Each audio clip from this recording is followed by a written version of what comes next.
നമസ്തേ, പുതിയൊരു വീഡിയോയിലേക്ക് സ്വാഗതം. ഇന്ന് നമ്മൾ ഈ വീഡിയോ കൂടി പരിചയപ്പെടുത്തുന്നത് വള്ളികുന്നത്തുള്ള അഷറഫിക്കയുടെ ആട് വളർത്തൽ, കോഴി വളർത്തലും ഒക്കെയാണ്.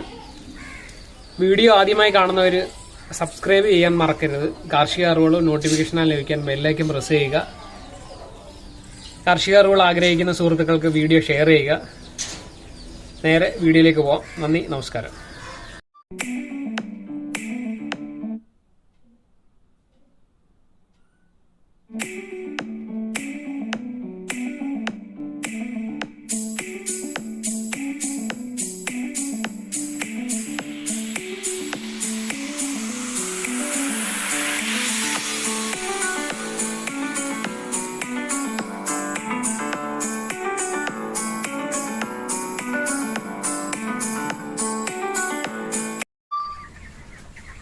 നമസ്കാരം, ഞാൻ അഷറഫ്, വള്ളികുന്നത്താണ് സ്ഥലം.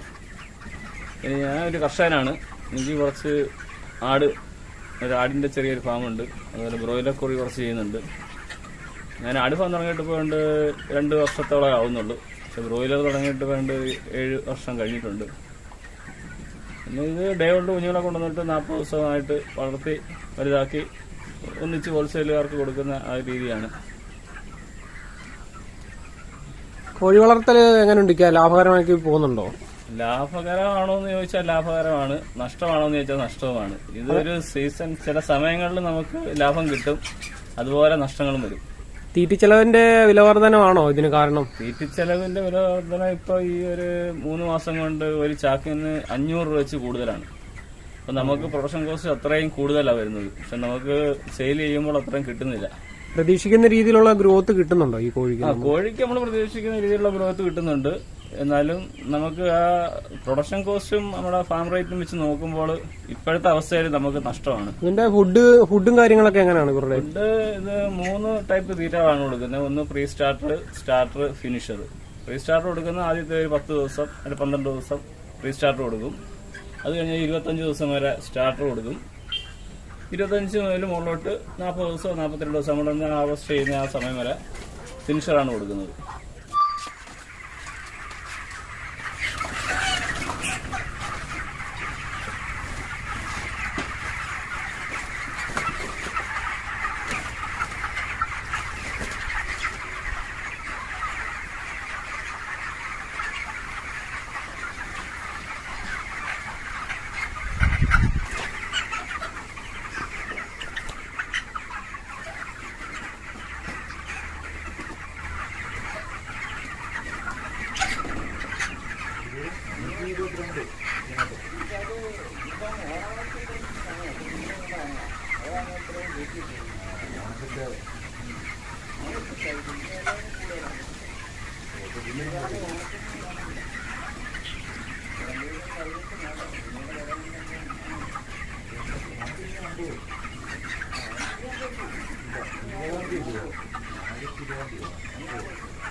ബോയിലർ കോഴി നമ്മൾ ചെയ്യുമ്പം എന്തൊക്കെ അസുഖങ്ങളാണ് ഇതിന് വരാൻ സാധ്യതയുള്ളൂ? അതിനായിട്ട് ചെയ്യുന്ന പ്രതിവിധികൾ എന്തെല്ലാമാണ്?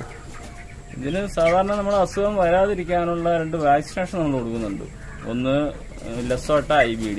ലെസോട്ട 7-നാണ് കൊടുക്കുന്നത്. അത് 1000 കോഴിക്ക് 1000 ഡോസേജ് അങ്ങനെയാണ് വരുന്നത്. IBD കൊടുക്കുന്നത് 14 ദിവസം ആകുമ്പോഴാണ്. സപ്ലിമെന്റ് ആയിട്ട് വല്ലതും കൊടുക്കാറുണ്ട്? സപ്ലിമെന്റ് ആയിട്ട് അതായത് ഫീഡ് സപ്ലിമെന്റ് അങ്ങനെ എന്തെങ്കിലും, പിന്നെ വിമ്രാളോ അല്ല ഗ്രോയിപ്ലക്സോ അങ്ങനെയുള്ള സപ്ലിമെന്റുകൾ മാത്രമേ നമ്മൾ കൊടുക്കുന്നുള്ളൂ. ഡേ ഓൾഡ് കുഞ്ഞുങ്ങളൊക്കെ എവിടെ നിന്നാണ് നമുക്ക് കിട്ടുന്നത്? നമ്മളിത് തമിഴ്നാട്ടിൽ നിന്നാണ് കുഞ്ഞുങ്ങളെ എടുക്കുന്നത്. ഈ ബോയിലർ കോഴി വളർത്താൻ വേണ്ടി തയ്യാറായി വരുന്ന ഒരു തുടക്കക്കാർക്ക് ഇക്കാക്കി പറഞ്ഞു കൊടുക്കാൻ പറ്റുന്ന ഒരു നിർദ്ദേശം എന്താണ്? എന്തെല്ലാം കാര്യങ്ങളാണ് ശ്രദ്ധിക്കേണ്ടത്? തുടക്കക്കാര് വരുമ്പോൾ ചെയ്യേണ്ടത്, ആദ്യം നമ്മൾ കുറച്ച് കോഴി, ഒരു 500 കോഴിയെ ഇട്ടിട്ട് അതിന്റെ ഒരു പരിചരണമൊക്കെ നോക്കിയിട്ട് അതിനകത്തൊരു ചെറിയ എക്സ്പീരിയൻസ് ആയിട്ട് വേണം നമ്മൾ വലുതിലോട്ട് നീങ്ങാൻ. പിന്നെ നമ്മളിപ്പോൾ നല്ലൊരു കോസ്റ്റ് വേണ്ടി വരും. ഒരു 1000 കോഴിക്ക് ഒരു ഷെഡ് കെട്ടണമെങ്കിൽ തന്നെ 2 ലക്ഷം രൂപ അടുത്ത് പ്രൊഡക്ഷൻ കോസ്റ്റ് വരുന്നുണ്ട് ഷെഡിന്. അതും ഈ കുഞ്ഞുങ്ങൾക്ക് ഇപ്പൊ റേറ്റ് കുറവാണ്. ഇപ്പൊ 20 രൂപ 25 രൂപ റേറ്റേ ഉള്ളൂ. ചില സമയത്ത് അത് 50 ആകും, 55 ആകും, ചില സമയത്ത് 10 രൂപയ്ക്ക് കുഞ്ഞുങ്ങളെ കിട്ടും. പക്ഷെ ഇന്നത്തെ ഈ ഇതനുസരിച്ച് നമുക്ക് നഷ്ടമാണ്. ഇപ്പോൾ 2-3 മാസം അല്ലെങ്കിൽ 6 മാസമായിട്ട് നഷ്ടങ്ങൾ മാത്രമാണ് ഇതിനകത്ത് വരുന്നത്.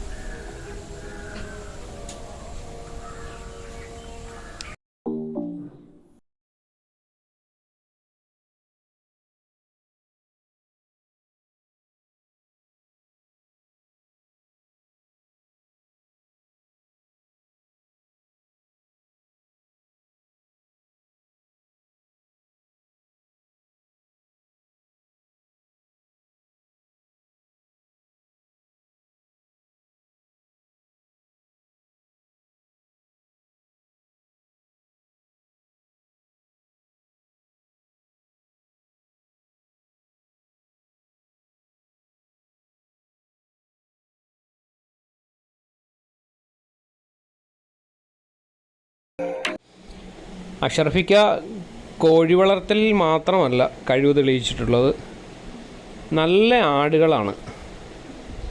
പരിപാലന രീതിയും വളരെ നല്ലതായതുകൊണ്ട് തന്നെ ആടുകളൊക്കെ നല്ല ശാരീരികമായി ഹെൽത്തിയാണ്. നല്ല ശാരീരിക വടുവത്ത ആടുകളാണ്. വീട്ടിലാടുകൾ, ക്രോസ് ബ്രീഡ് ആടുകൾ ഒക്കെ ഇവിടെ സംരക്ഷിച്ചു പോയിരുന്നു. മറ്റാരുടെയും സഹായമില്ലാതെ തന്നെയാണ് ഈ കർഷകൻ ഇവയൊക്കെ ഒറ്റയ്ക്ക് പരിപാലിക്കുന്നത്. വീട്ടുകാരുടെ നല്ല സപ്പോർട്ടുണ്ട്. ആടുവളർത്തലും കോഴി വളർത്തലും ഒക്കെ നന്നായിട്ട് കൊണ്ടുപോകുന്നുണ്ട്.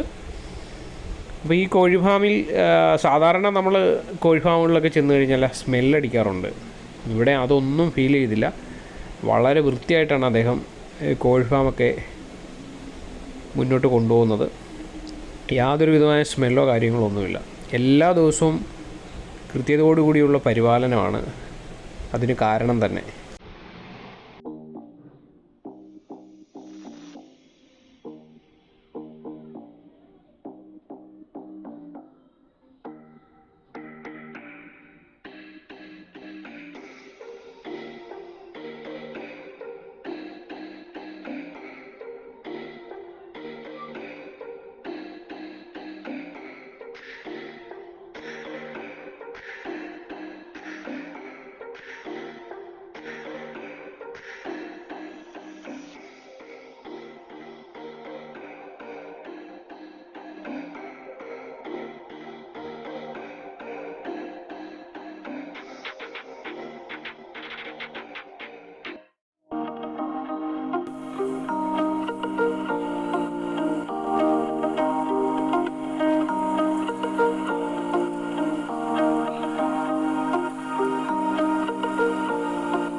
അഷറഫിക്ക നമസ്കാരമുണ്ട്. അഷറഫിക്ക എത്ര നാൾ കൊണ്ട് ആട് വളർത്തുന്നുണ്ട്? ഞാനിപ്പോ 2 വർഷമായി ആട് വളർത്തലിലോട്ട് വന്നിട്ട്. ആട് വളർത്തൽ എങ്ങനെ ലാഭകരമാക്കി കൊണ്ടുപോകാൻ പറ്റുന്നുണ്ടോ? ആട് വളർത്തൽ ലാഭകരമാണ്. പക്ഷെ ഇപ്പോഴത്തെ തീറ്റ ചെലവും കാര്യങ്ങളും ഒക്കെ വെച്ച് നോക്കുമ്പോൾ നമുക്കത്ര വിലവർദ്ധനവും ഭയങ്കരമാണ്. തീറ്റ ചെലവ് ഡബിൾ ആയിരിക്കുമല്ലേ വിലയല്ല. ആ ഒരു വിലയുടെ ഒരു ഏതെല്ലാം ബ്രീഡുകളെയാണ് അഷറഫിക്ക? ബീറ്റിലുണ്ട്, പിന്നെ cross breed, JP cross, Sirohi cross. Okay. കുട്ടികളെ ഉൽപ്പാദിപ്പിച്ച് വീണനോ? കുട്ടികളെ ഉൽപ്പാദിപ്പിച്ച് വീണം നോക്കുകയാണ്. ആടുകളൊക്കെ നിലവില കൊടുക്കാനായിട്ട് ഫാമിലുണ്ടോ? കൊടുക്കാനായിട്ടുണ്ട്. ബീറ്റിലും ഒറിജിനൽ ബീറ്റിലുണ്ട്. കുട്ടികളോടെ വീട്ടിൽ നിൽപ്പുണ്ട്. അല്ലാതെ സെപ്പറേറ്റ് ക്രോസ് ചെയ്യാൻ പഴുതായ ബീറ്റിലുണ്ട്. Okay okay. അപ്പൊ അഷറഫിക്കയ്ക്ക് ആടുകളൊക്കെ ഇവിടുന്ന് സെയിൽ ചെയ്യാനായിട്ടുണ്ട്. നല്ല ആടുകളാണ്. വീട്ടിലാടുകൾ, ക്രോസ് ബ്രീഡ് ആടുകളൊക്കെ ഉണ്ട്. ഇദ്ദേഹത്തിന്റെ നമ്പർ നമ്മൾ ഡിസ്ക്രിപ്ഷൻ ബോക്സിൽ വെക്കുന്നതാണ്. താല്പര്യമുള്ളവർ ഇദ്ദേഹത്തിനെ കോൺടാക്ട് ചെയ്ത് കഴിഞ്ഞാൽ ബാക്കി കാര്യങ്ങളെല്ലാം ഇക്ക പറഞ്ഞു തരുന്നതായിരിക്കും. ബോയിലർ കോഴി വളർത്തുന്നതിനെ കുറിച്ചും ആട് വളർത്തുന്നതിനെ കുറിച്ചൊക്കെ സംശയമുള്ളവർ അഷറഫിക്കയായിട്ട് കോൺടാക്ട് ചെയ്യുക. അഷറഫിക്കയുടെ ആടുകളെയൊക്കെ സെയിലിന് ഇവിടെ തയ്യാറായിട്ടുണ്ട്. അദ്ദേഹത്തിനെ കോൺടാക്ട് ചെയ്തിട്ട് കൂടുതൽ കാര്യങ്ങൾ ചോദിച്ചറിയുക. വീണ്ടും ഒരു വീഡിയോ ആയിട്ട് കാണും വരെ നന്ദി, നമസ്കാരം.